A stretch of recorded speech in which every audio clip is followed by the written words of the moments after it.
ലോകത്തെ ഏറ്റവും വലിയ കണ്ടെയ്നർ കപ്പലായ MSC ഐറീന വിഴിഞ്ഞം തുറമുഖത്ത് നങ്കൂരമിട്ടു. മലയാളിയായ വില്ലി ആന്റണിയാണ് കപ്പിത്താൻ. വിഴിഞ്ഞത്ത് ഇനി അടുക്കാൻ ഇതിനപ്പുറം മറ്റൊരു വലിയ കപ്പലില്ല. നാളെ വൈകിട്ട് കപ്പൽ യൂറോപ്പിലേക്ക് തിരിക്കും.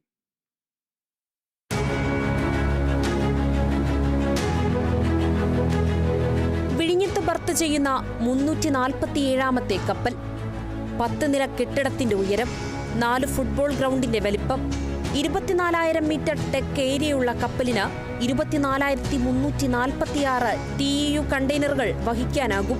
അങ്ങനെ ലോകത്തെ ഏറ്റവും വലിയ കണ്ടെയ്നർ കപ്പലായ MSC ഐറീനയും വിഴിഞ്ഞത്തെത്തി. നമ്മുടെ തുറമുഖത്തിന് അഭിമാന നേട്ടങ്ങളിൽ ഒന്നുകൂടി.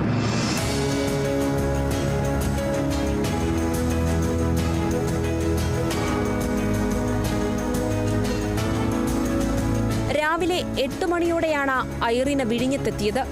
കപ്പിത്താൻ തൃശൂർ സ്വദേശിയായ captain Willy Antony.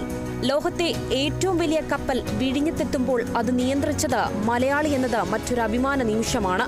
South Asian തുറമുഖങ്ങളിൽ Irina എത്തുന്നത് ഇതാദ്യമായി നമ്മുടെ തുറമുഖത്ത്.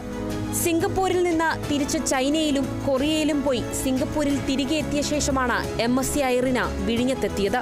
ലോകത്തെ ഏറ്റവും വലിയ കണ്ടെയ്നർ കപ്പലുകൾ മെഡിറ്ററേനിയൻ ഷിപ്പിംഗ് കമ്പനിയുടെ ഐറീന സീരീസിലുള്ള കപ്പലുകളാണ്. 2023 നിർമ്മിച്ച കപ്പലിൽ 35 ജീവനക്കാരുണ്ട്. തുർക്കിയും മിഷേലും വന്ന ചരിത്രമെഴുതിയ വിഴിഞ്ഞത്തിന് ഒടുവിൽ ഐറീനയും എത്തി. ഇനിയും വിഴിഞ്ഞത്തടുക്കാൻ ഇതിനപ്പുറം മറ്റൊരു വലിയ കപ്പലില്ല. നാളെ വൈകിട്ട് കപ്പൽ യൂറോപ്പിലേക്ക് മടങ്ങും.